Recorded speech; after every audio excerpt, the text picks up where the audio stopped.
Well, we've read the GOP memo alleging surveillance abuses by the DOJ and FBI investigating the Trump campaign. Will the president also declassify the Democratic rebuttal? We are awaiting a decision from the White House. The president has seen the memo. He met with the Deputy Attorney General, Rod Rosenstein, within the last hour to discuss some of the differences between the two memos. And we are undergoing the exact same process that we did with the previous memo, in which it will go through a full and thorough legal and national security review. We're in the middle of that process. When that's completed, the president will be given a thorough briefing on the findings of the different organizations and stakeholders that are involved, and we'll make a determination at that time. Democrats say they want it released as quickly as possible, but they're also voicing some concerns. What I'm more concerned about, Allison, is that they make political redactions. That is, not redactions to protect sources or methods, which we've asked the Department of Justice and FBI to do, but redactions to remove information they think is unfavorable to the president.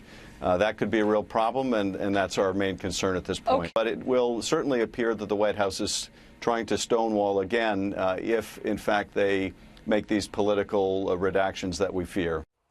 There's a theory it could be a trap for the president.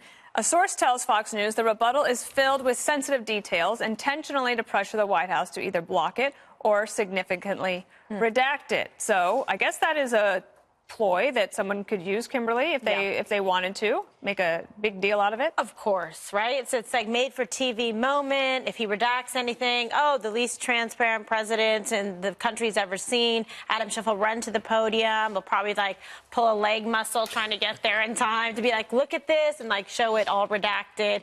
So it's a made for TV moment. And that's what they're hoping for, to say, listen, it's so bad and damaging. Look at the president wants to keep all of this out, to keep it from the American people. He only wants to release what's favorable to him.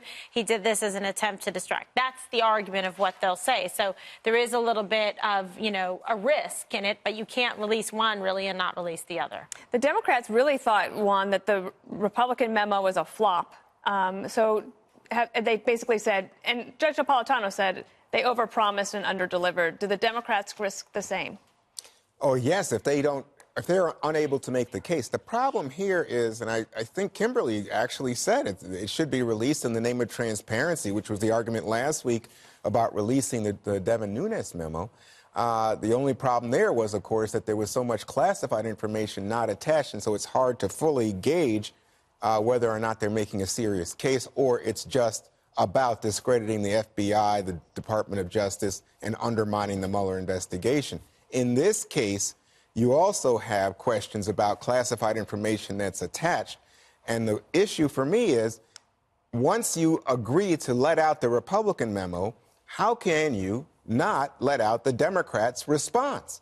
And the only issue here, it seems, is whether or not President Trump, feeling that he's being intentionally lured into a trap, decides, no, I'm not going to do it, and doesn't give a hoot about what anybody has to say, even though he's the one, by the way, who put on the dog and pony show, who started this. Well, my sense, Jesse, is that the White House will release it, as long as it doesn't compromise sources and methods. And maybe if there is some sort of a trap in there, they might try to go back to the Democrats and say, you need to fix this. But my sense is they're going to release it. What do you think? They will. The Democrats are running scared. They're afraid of the truth. They know the truth's not on their side. And of what? CNN, well, they're scared of this FISA memo that came out last week. They're saying it's not a big deal because they know it's a big deal, because they can't address the facts on the merit. I don't trust Schiff. He's a proven liar and a leaker. Remember, he leaked the Don Jr. testimony that blew up in his face when he got the date wrong.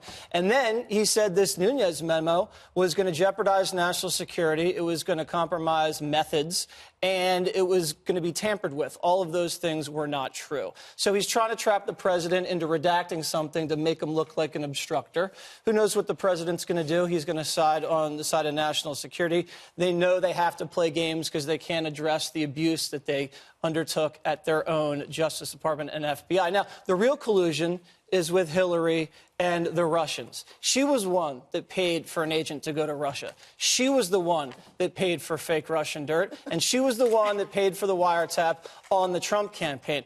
Comey better lawyer up, because Comey knew that it was unverified and salacious. Comey testified to the Senate that it was unverified and salacious, yet he was the one that brought this unverified and salacious document to the FISA judge. That is against the law. You cannot present unverified information to a FISA judge. So he's in big trouble. Also, why did he deliver this unverified document to President-elect Trump when he knew Hillary paid for it, but didn't tell the president-elect that Hillary paid for it? And then the day after he briefed the president on the dossier, it leaks. Very suspicious. He should maybe stop writing his book and lawyer up. You know, if I was a judge, I'd say, excuse me, lawyer, counselor, there was no relevance to anything you said to this case. Yeah? Point to one thing that I said that was incorrect. I think you said that because Steele's dossier may have been paid for by the Clinton campaign, it should have been ignored.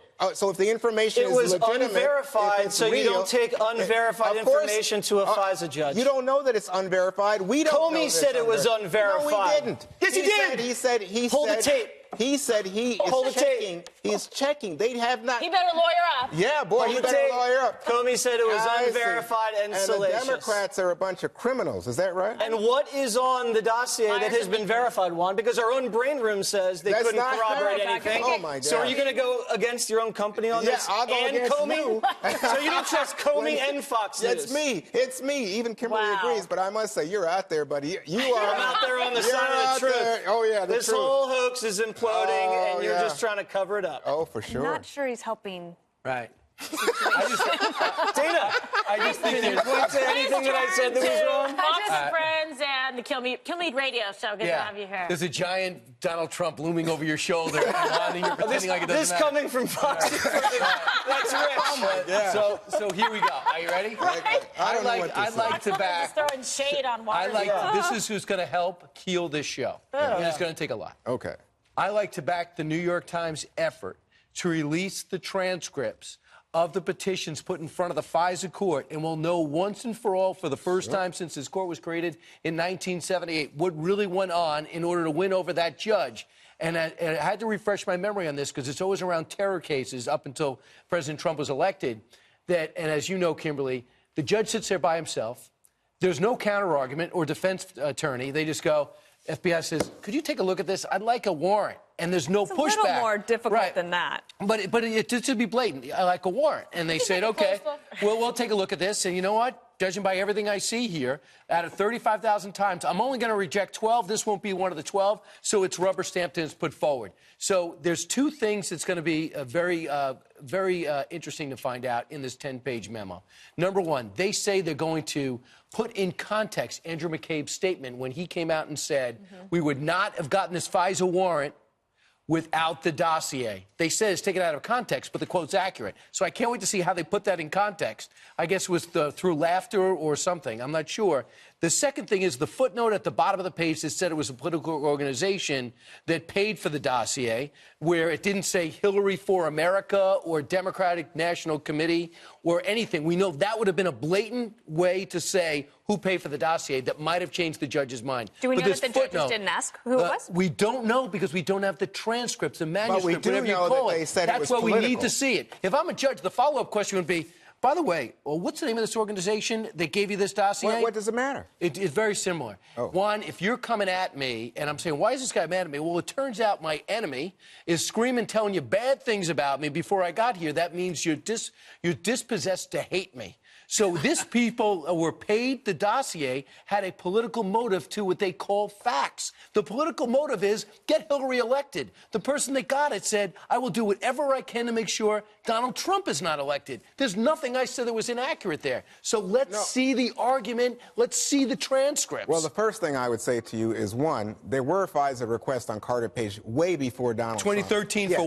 one incident. He was a professor at NYU. Hang on, slow down. And then subsequently there were requests. And again, they had to be approved, especially in the last case, as we know, by Rod Rosenstein, who is a Trump. I'll accept your argument. Then why do you need the dossier? What? Why do you need the dossier? Because guess what? All 5 times you need the dossier. What? All 5 times you needed this dossier. Not 5 times. The dossier doesn't exist until late 2016. No, to get the petition forward. But you need to turn around and say this is... But in order to get it approved for another time, you have to prove that there is still a need to be following somebody. So they had to provide additional evidence to that. And I'm not necessarily, for one, thinking that we need to open up all, this is just, to me, a real slippery slope, to open up all of law enforcement to crowdsourcing by people like us.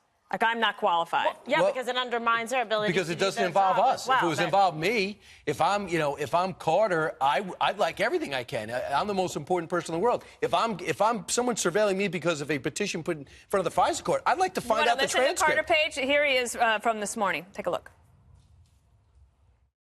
These are your words. I served as an informal advisor to the staff of the Kremlin. You're advising the Kremlin. There was a lot of people advising. We were part of an informal group, and meeting in Geneva, Paris.